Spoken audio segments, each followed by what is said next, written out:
Hi, my name is Reverend Dale Brown, and I'm one of the pastors at Community Church at Ocean Pines. This past week, I was deeply saddened by the events which took place in Washington, and as I've learned since in other places in the country. I need to begin by saying to you, there is no place for violence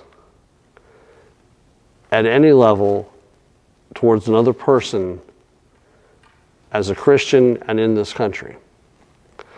We are called to live peaceably with our neighbor and our friend, with those with whom we disagree and with those with whom we agree. My understanding as a disciple of Jesus is that it is never appropriate to be violent toward another person. Now, I'm not talking about a police officer. I'm not talking about a person in the military. I'm talking about a growing level of violence among citizens and the use of violence to intimidate and to temporarily, but never effectively, solve our problems. I was horrified as I watched people in the Capitol building smashing windows. And I remain horrified and saddened by the loss of 4 lives. I pray for their family. My first response to what was happening there at all different kinds of levels, and really with all different people, not just one group, not just the protesters, but with the whole situation, was anger, because many is the time as a person who loves the history of this nation and loves and respects what this nation means and stands for, and is proud to be a citizen of the United States, and I remain so, was that they were invading space that belonged to me. And I took it personally. But then as I began to reflect on my faith and to pray, there was one story that kept coming back to me from the Gospels. I want to tell you that story very quickly, and maybe it would be something that would bring peace to your heart and mind as well. It's the story of Jesus and the disciples in a boat on the Sea of Galilee.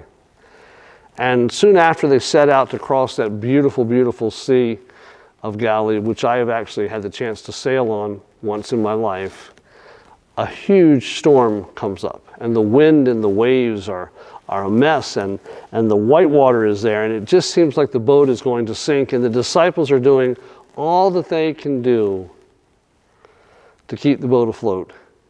And they look around and they say, "Where's Jesus?" And Jesus is asleep in the back of the boat. And so one of the disciples, I don't remember which, and I don't think the text identifies which one it was, runs to him and shakes him and says, "Lord, aren't you afraid that we're all going to drown? Aren't you afraid the boat is going to sink?" And Jesus gets up.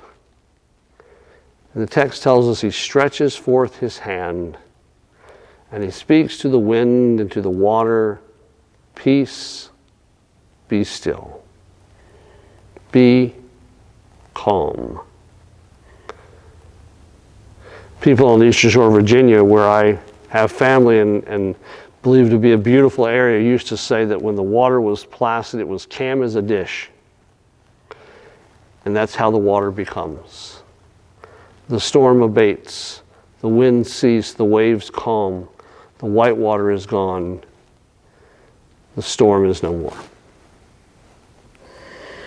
I believe that this story is a metaphor for so many things in life, that when we ask Jesus to calm the storm, he calms the storms not only of the wind and the waves and the stuff that's happening, but the storms of our lives, our hearts. And as I was praying and thinking about the events and hearing that story and seeing that story in my mind with my imagination, I was reminded that God is in control.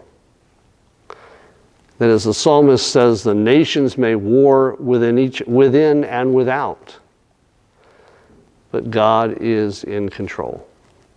And Psalm 46 tells us, "Be still."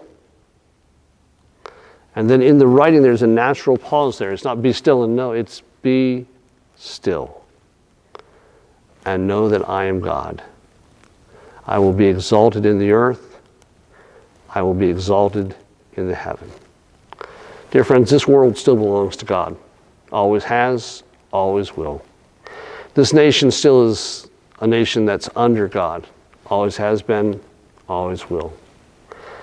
We as individuals still are God's unique and special creation. Again, always has been, always will be. Sometimes we don't act in ways that please God, and it's not one group, it's all of us. It's a human problem. Yet God remains in control. So as we face the days ahead and all that they involve, and even in our own lives as we live and respond to the pandemic, and as we have all the problems that come with being human, know that God speaks to the storms of our lives, our nation, our world. Peace, be still. And it is so. Amen.